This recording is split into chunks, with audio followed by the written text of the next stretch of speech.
Hi team, welcome to the Escape Podcast for Star Wars The Old Republic. This week we're going to talk in detail about the various Monolith fights on Ziost. We'll also cover the latest SWTOR news and the fun stuff going on in our guild, Alea Iacta Est. Astromech EPC-91 is here and ready to carry this broadcast out to the galaxy. Hey EPC-91, how are you doing? What's that? You want friends to join you in the escape pod? Sorry bud, see you're a monomech. And that's a term whose root words are mono, meaning one, alone, and mech, meaning the astromech that I'm about to kick out the airlock. So, there you go. Hi, Seema. How's it going, and what have you been up to? I just feel bad for poor EPC 91. He just wanted a friend. He's a monomech. What am I supposed to do? By definition, he has to go alone. Um, Well, I'm doing great. Let's see. I'll start with ops as I usually do. On the team that you're on, we did Ravagers this week. I know it's shocking. We never do Ravagers. We did Temple of Sacrifice, another thing we never do. We did hard mode Malafar, and then we went and did the Colossal Monolith on 8-man story mode. And after that, we did the world boss, called the World Breaker on Zio. So that was a pretty full week ops-wise. And we again had guests with us on Sunday.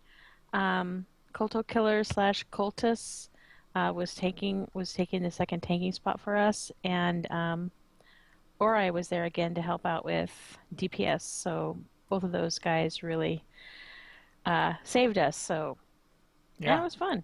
That Colossal Monolith fight is pretty interesting, which we're going to talk about a little bit later. And then on Mandatory Fun Night, we did Gree stuff because, it's a Gree week, and Gree is one of those events that we always try to take part in. We had 16 people, so we did 16. We did have all 16, right? Yeah. We did 16-man Xeno analysts, and we did them on story mode and hard mode, which I got to give kudos to our tanks, both of which had never done even story mode before. Right. And are not regularly tanks, so they did an expert job and got us through hard mode Xeno Analyst, which I was really pleased with. Yeah, those tanks were awesome. I do completely agree. Yes, our tanks did very awesome, didn't they, Max? Oh wait, Max was one of them. Oh, that's right. And the other one was Arv, so Arv and Max did a fantastic job.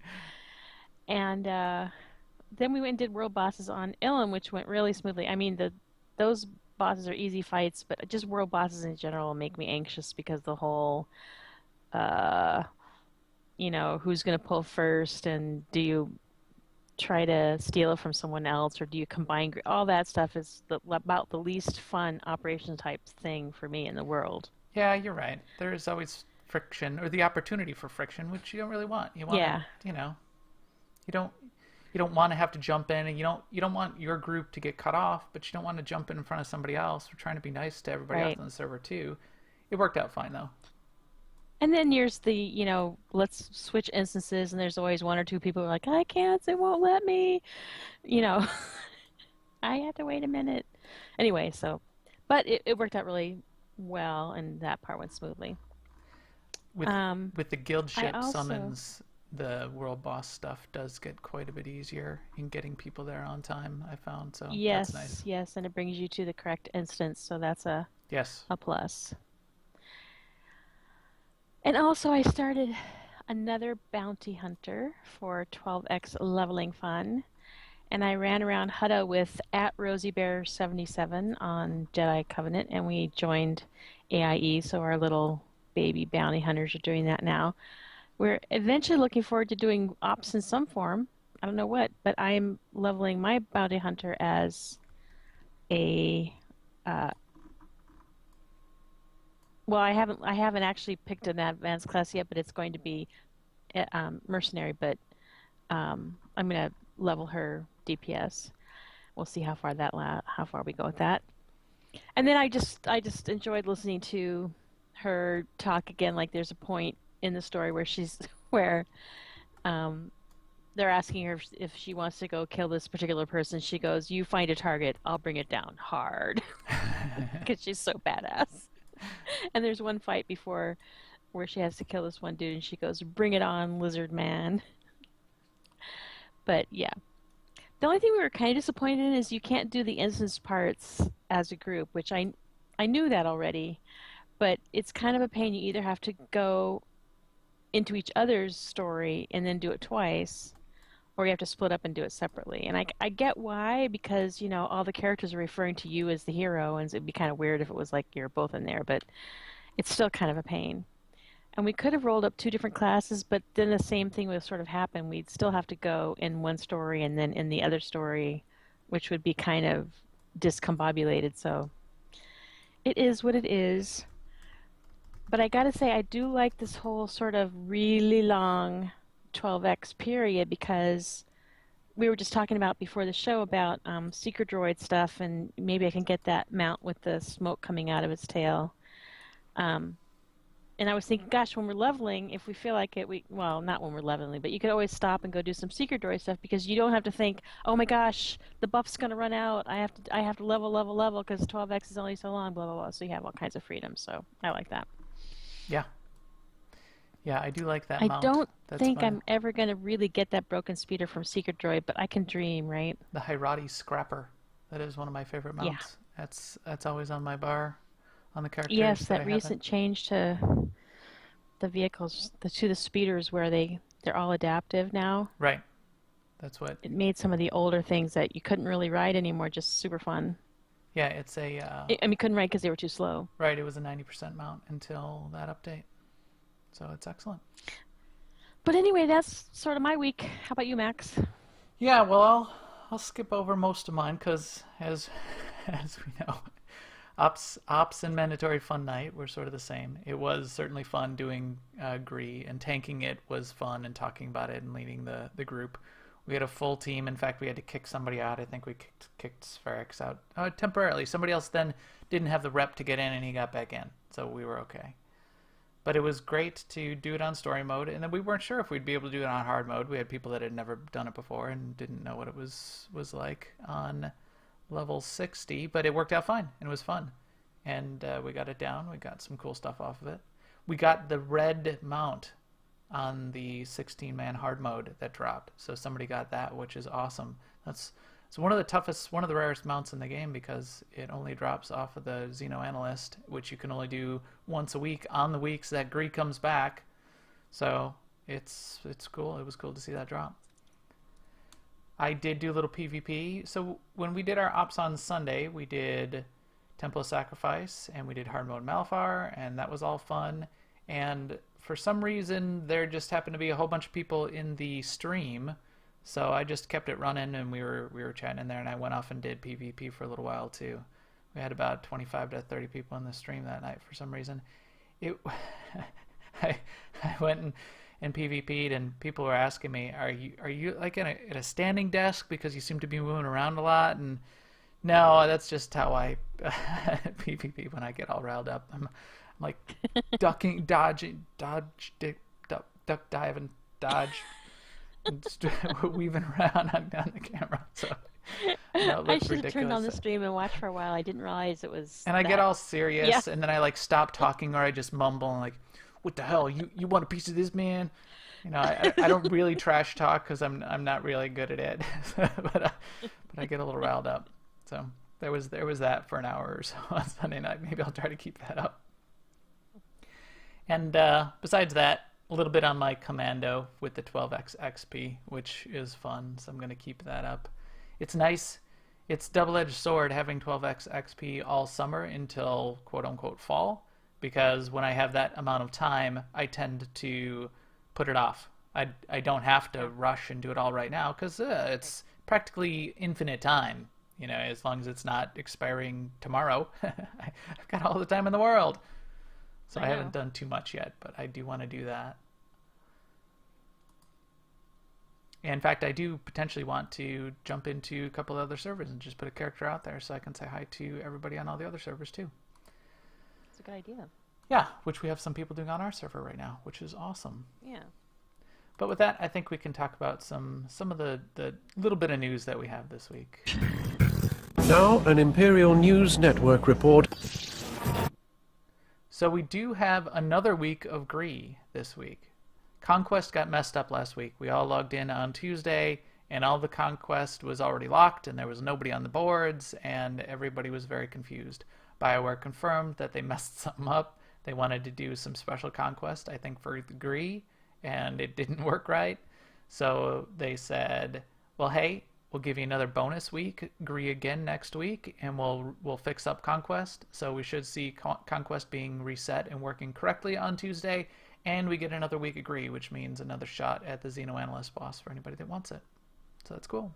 And, still 12x XP. That'll apply to your Gree dailies if you're not at max level yet. Well, if you're not max and you're not at max level.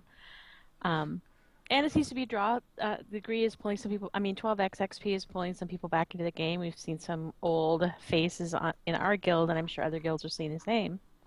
Yeah, we have, which is excellent, and it's really good to see. I am seeing quite a little bit of a spike in the population, I'd say.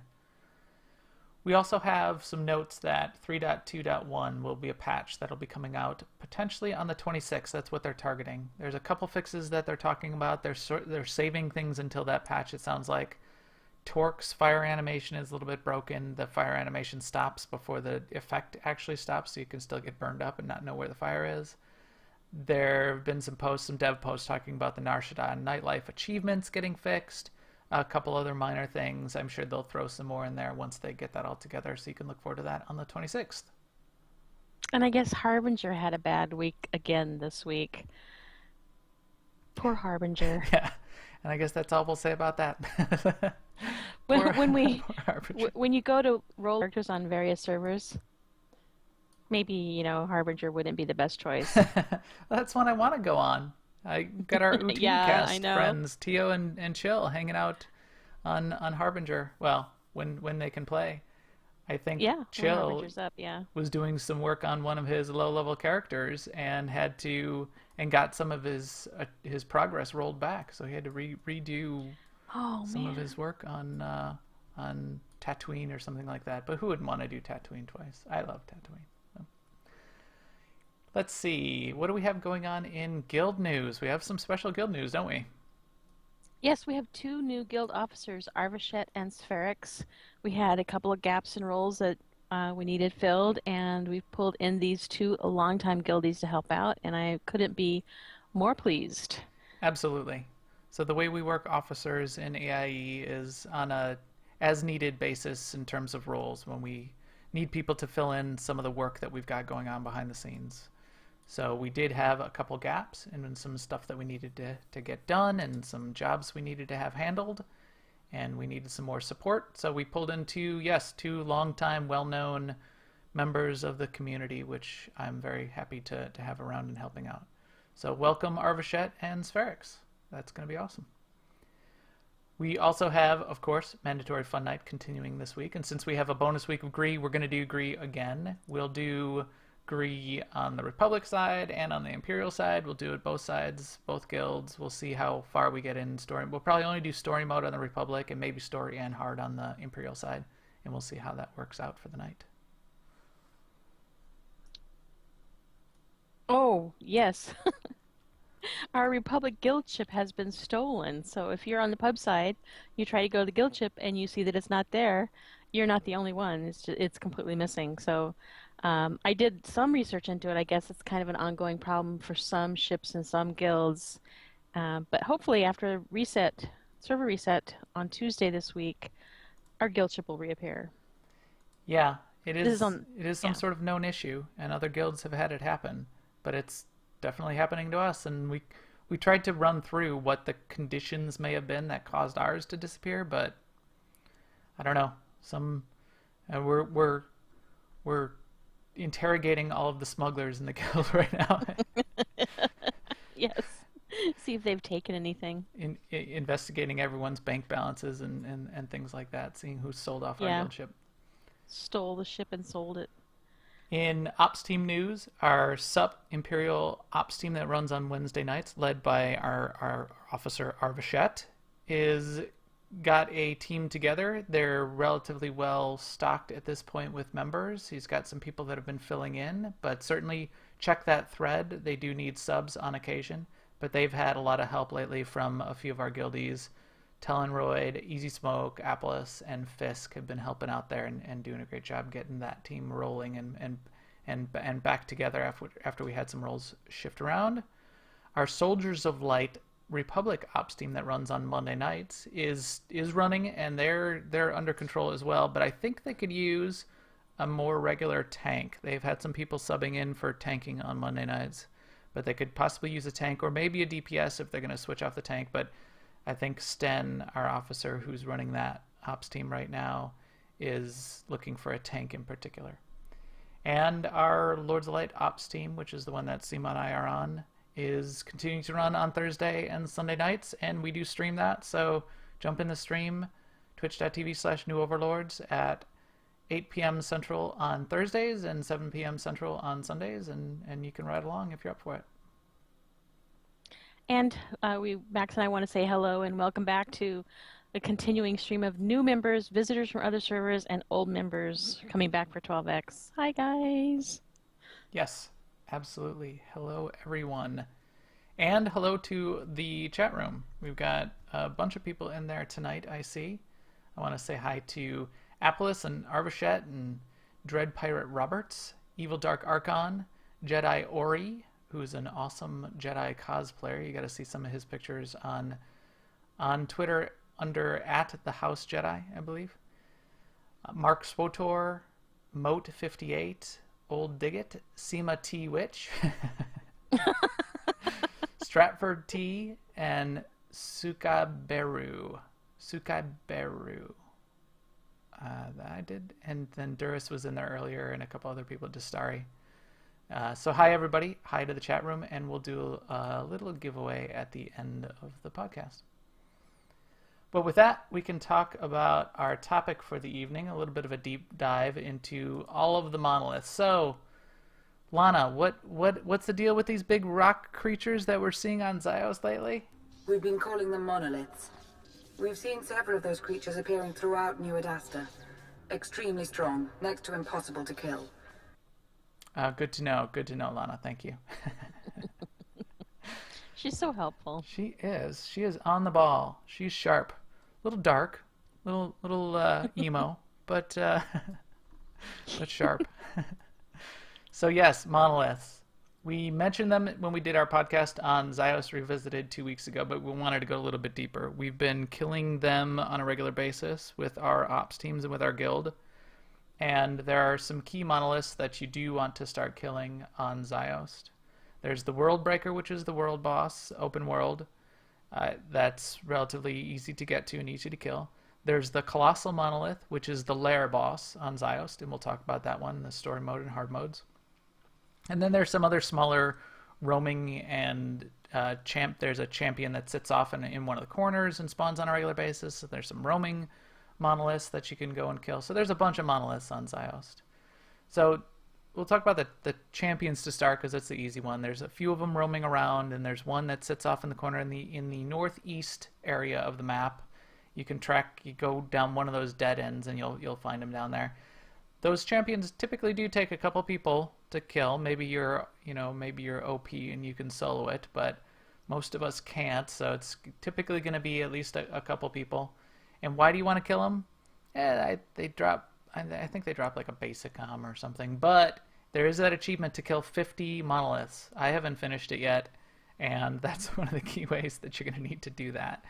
Doing it. And besides, yeah, they're the only mob on the planet, so you got to, kill something. Right. Everything else has been killed off. They're the cockroaches of Zyos. They survived the Armageddon. Yes. So go kill some monoliths and get your 50 and get that achievement when you get to it. Now the world boss is the World Breaker, right, Seema? And we've killed that a couple times. Why don't you give us a rundown of the World Breaker, which is where we're at on Zyos right now?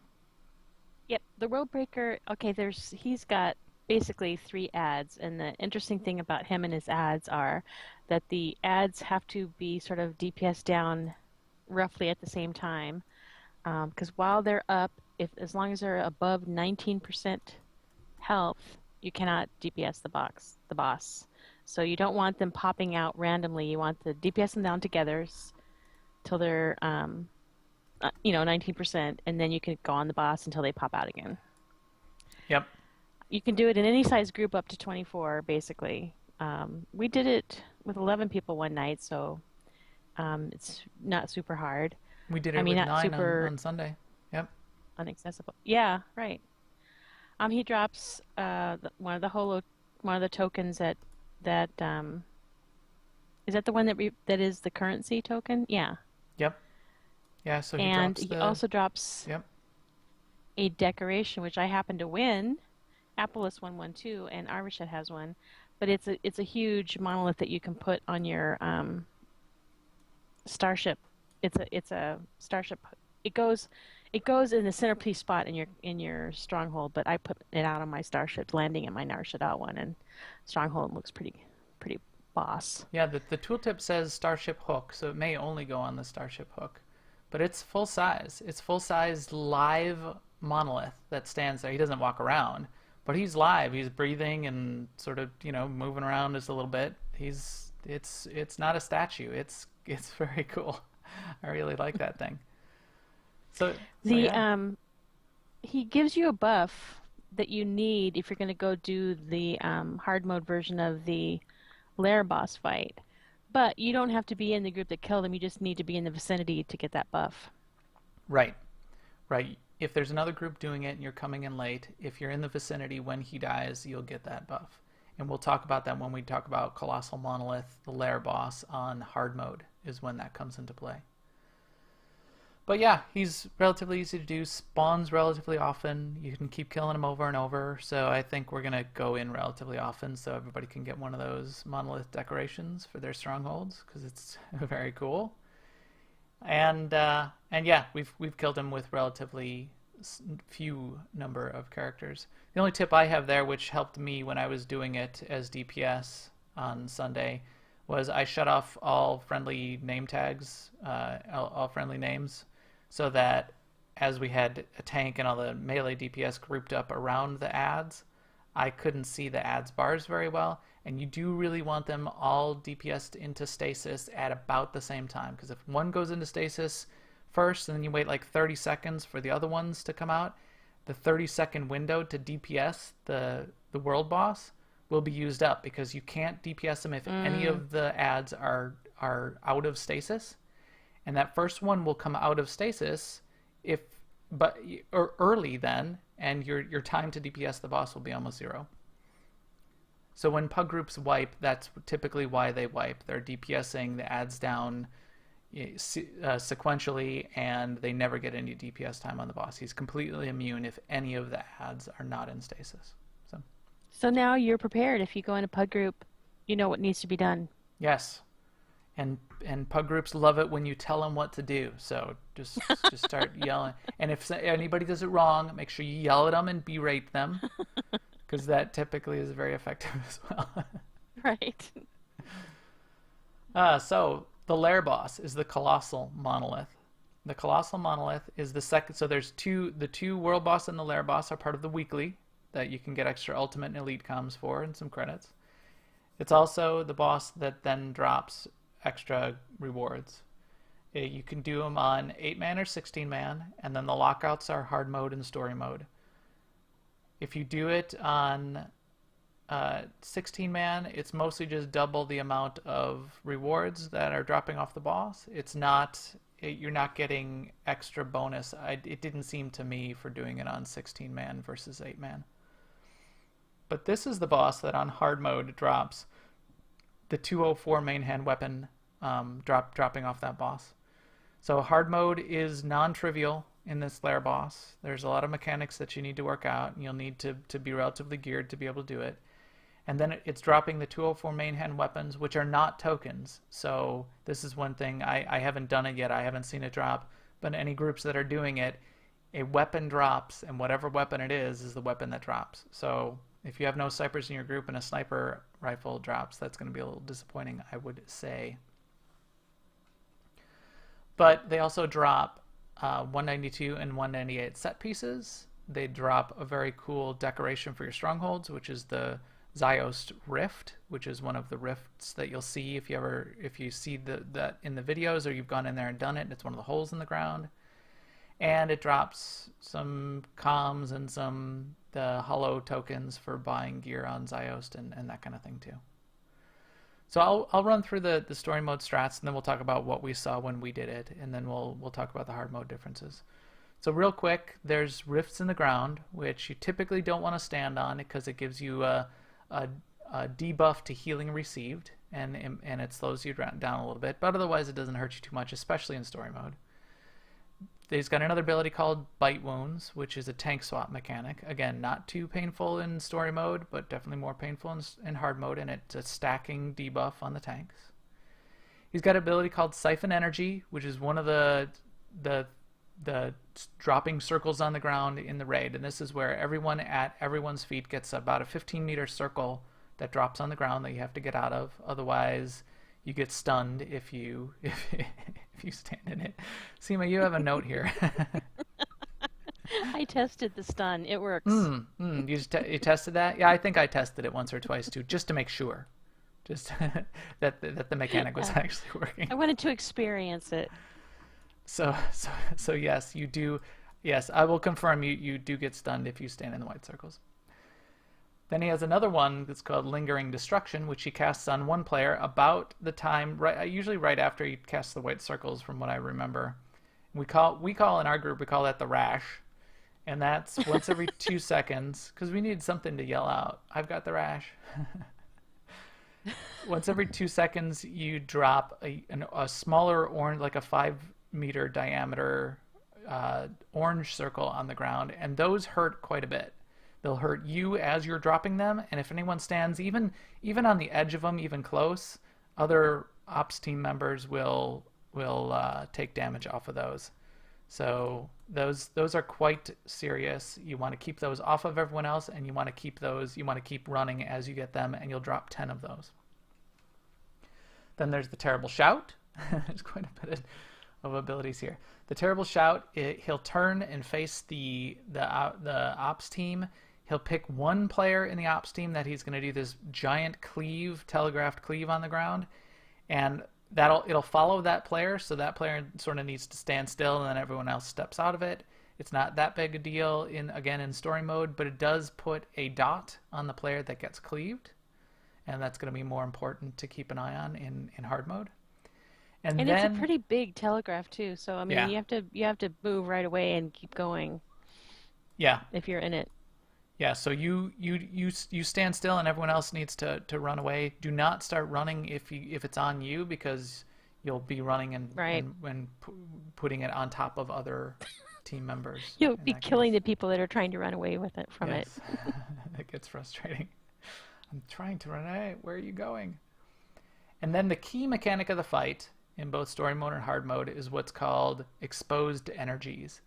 And a big red text will come up on the screen. The first says, the monolith has exposed some ancient energies, and 4 circles will appear on the ground somewhere around the area where you're fighting him. And they start out white, and then they change to one of 4 colors: purple, green, red, and yellow. And what these are intended to do, and each of the colors does something different. You don't really need to worry about it in story mode, but in story mode, they turn colors. You typically take 4 DPS, and the 4 DPS go and grab a color, and then they're going to have that color for the next thing that happens, which is once those circles are done, the monolith is going to run over to one of the holes in the ground, and he's going to start a channel. And then centered on that hole in the ground, there's going to be a cross that appears with each of the 4 colors. In story mode, you only need to have 2 of those colors tagged by the person with that color to stop the channel and clear that phase of the fight. And you're going to do that a couple times throughout the fight. It gets much more complicated in hard mode, but in story mode, you just need to pick up a color, 2 people clear the color, then it's game on, and you go back to DPSing the monolith. So that's pretty much story mode. Don't stand in the circles, get the colors, clear the cross, DPS them, Don't stand in the big cleave. Do a little bit of tank swapping, and Bob's your uncle. I was just gonna say, and Bob's your uncle. Bob's your uncle. Dang it. So how is it to heal, Seema? So I found that basically, yes, there's a lot of things to avoid. I just avoided everyone, and I had no trouble avoiding all the stuff and avoiding all the people and still staying in range of whoever, I had to for healing. So it was basically just sort of movement heavy, your typical movement heavy fight. And yeah, not a big issue. So Right. I think we might have wiped once. Did we wipe once? we did, and we didn't completely understand all the mechanics either. But as things were happening, you guys were saying, "Oh, I got the rash." I'm like, I don't know what that is, but I just know I'm going to stay away from that person, and that seemed to work out well. Well, naming convention working as intended. But it's also you do sort of need to keep an eye on that person from a healing perspective, because if they aren't quick on the draw when they get the rash, then they're going to take a bunch of damage too. You don't really take very much And damage if you keep moving. So as one of our tanks, Brewdog, pointed out, it is ironic that they have a color mechanic in this area where color is sort of been sucked away, so the colors are fairly muted. right. So yeah, the color palette of the game is pretty muted because the way they've done the artwork on Ziost. So the purple, green, red, and yellow are grayish purple, grayish green, grayish red, and grayish yellow to start.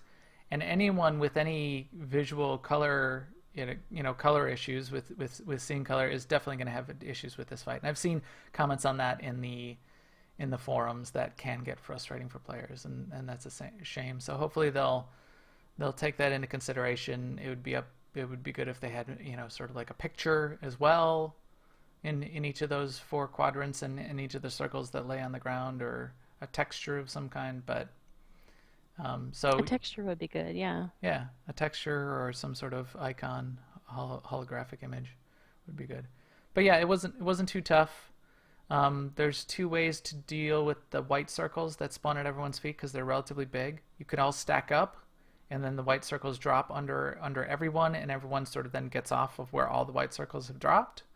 Or you can all sort of spread out in sort of like a 30-meter radius circle, and just everyone steps off their circles when they drop.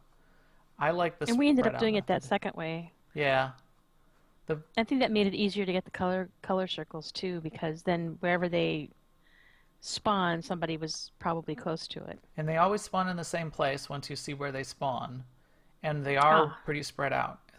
There was one for us that was spawned way in the back that I had to keep running out there. So yes, I didn't want to be way up where we were tanking the boss, then running way back to get that thing, and it made it a little easier to spread out. I heard on 16-man it's definitely easier to spread out a bit, because once you have 16 people all grouped up, and that really gets messy. So what about hard mode? So the differences in hard mode I'll run through again, and then we'll talk about what our strat would potentially be, because there's some healing fun that comes with this one too.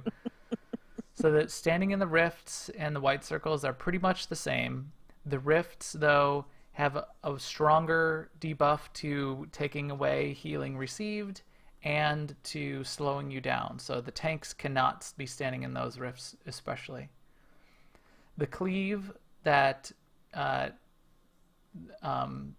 his cleave targeted effect definitely hits quite a bit harder and leaves a dot that ticks harder on the character that he's done that on.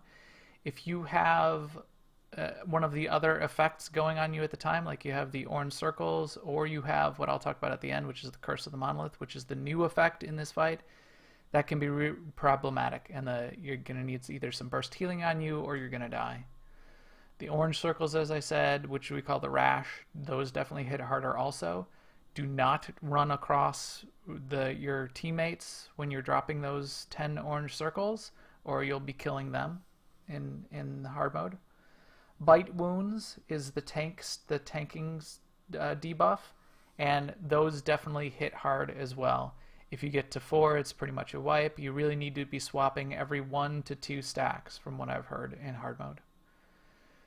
And then the 4 colors, the exposed energies. Everyone needs to be, you need all 4 colors in order to clear the channel on hard mode. So you'll need 4 colors, and you need each of the players with those colors to be standing all together in the 4 areas of the cross in order to cut the channel and clear the channel. You used to be able to sort of cheese the fight and let the channel complete. BioWare has tuned that up where there's been reports that potentially you can survive, but it's really intended that you can't survive. You need to be clearing this mechanic. The second deal with the 4 colors is if you get a color on you and you keep that color on you even after the color does not go away like it does in story mode once you step into the cross. If that color expires, that color debuff expires on you, then you die. So you need to be changing color the next time the circles come up. So the 4 people that are getting the colors need to be assigned, and the rotation of which color they're going to be getting next needs to be assigned. Because if you keep the color too long, you'll die. And if you if you have red on you and you go back into the red circle a second time, you also die. So you need to be rotating, and you need to be clearing the color off of you, and you gotta keep that going, and you all need to be standing in the cross to kill the channel. Sounds like fun. Yeah, those circles, those colored circles only show up for 15 seconds before they go away too. So you need to be on the ball and getting those. So fun times. Yes, fun and times. that's one thing we found in story mode too. That once he starts channeling, the circles go away. So they'll still go away. You can't be story tardy mode. there either. Yeah. But since you only need 2 of them in story mode to clear it, it's not as much more of an forgiving. issue. But still. The final ability that they added in hard mode, which makes it extra fun, is called Curse of the Monolith. And we've had this ability, we've seen this ability, or a similar effect in Terror from Beyond, in the council fight, where you fight in the 3 Sith Lords. So this, when you get Curse of the Monolith on you, you take a 20k hit of initial damage, and then from that point on, until it expires on you, you cannot be healed. Any healing that ends up on you at that point will be taken as damage to you, damage to the people around you, and it will heal the boss. So sneaky. That's a good one. So that's a Oh, I'm feeling very powerful at this moment. yes. So that's healers in control. Your life is in the healer's hands at that point. One trick I've heard which you can use is at that point when you get the Curse of the Monolith on you to go ahead and go stand in those rifts on the ground, because those rifts on the ground, if you remember, have the effect where they reduce the incoming heals on you, and in hard mode I think it reduces incoming heals by 90%, which helps if there's even any AoE heals going out at that point. That'll help from that stuff killing you, because you took 20k damage to start. So say you've got 50k health, you were down to 30 anyway because there's just the AoE damage that's going on. You take 20k, you're down to 10k health. It doesn't take too much AoE healing to wipe you out the rest of the way, or something like the cleave gets on you, or any of that kind of fun stuff. So take advantage of that. I can't wait. This sounds like fun. Yeah. So what do you think of that, Seema? Do you think we should be jumping in there and trying this? I absolutely think we should be jumping in there. Yeah. We weren't all that ahead of the curve on the story mode, so I think hard mode will definitely be a challenge. No, we weren't. We weren't really that much ahead of the curve, but we got to learn it sometime. Yeah. I think with 204 main hand weapons out there as the carrot, I think everyone would probably be wanting to jump in there, and I could see that being really attractive. So yeah, we'll jump in there. I'm interested to hear. Let us know. I'm interested to hear from anyone that has gotten it done or gone in there and tried it out. I've seen some groups trying it out. Some of our friends have tried it out on Twitter. In fact, you had a note from Madmar this week that they were working on it a little bit, right? And had some issues. Yes, he did tweet out that they ran into what appears to be a bug where the boss, when he's channeling in that rift, the cross that's formed that you have to put the 4 colors in, if the rift is too close to a wall, part of the cross is inaccessible and you can't put your color down on it. So that's unfortunate. And you can't really control which rift he goes for. He picks the rift. The boss picks the rift. So it's not like, well, maybe it is. If you tanked him away from the sides, maybe he'd be more likely to go to another rift. But yeah, that must have been frustrating. Right. Right. So that's a sort of a shout out to BioWare. It does seem to be causing some groups some problems. Those rifts against the wall. I think if they just sort of deleted those rifts that are against the walls or sort of over by the edges, or just made it so he didn't use those rifts, that might be helping some of those groups. Oh, BioWare, you and your crosses. Although I applaud you for trying the cross again. And we know You for can sure do it. all the devs are listening to this podcast, and they're probably Yeah, in the right. chat room right now, right? So so hi guys. They're like, oh, we weren't going to fix that, but since Max mentioned it, yeah, maybe we'll take a look at it. Right. So that is the monoliths. We got the world breaker. We've got the world breaker world boss. We've got the colossus, the colossal monolith. It's not the colossus, which I tried to do some searches for colossus in forums. It's the colossal monolith. That's the ops boss. And then we've got the solo champions that are roaming the planet. So go do them. I recommend the fight, especially the story mode colossal monolith, because you're getting set piece tokens that are dropping. You're getting some of the credits, and it's a fun fight. It's another thing to go do. So go have fun. Go get it done. And remember, there's no trash. Lair bosses. This is a good thing. That's a Yeah. bonus to lair bosses. There is no trash. You can certainly jump in there and get it done.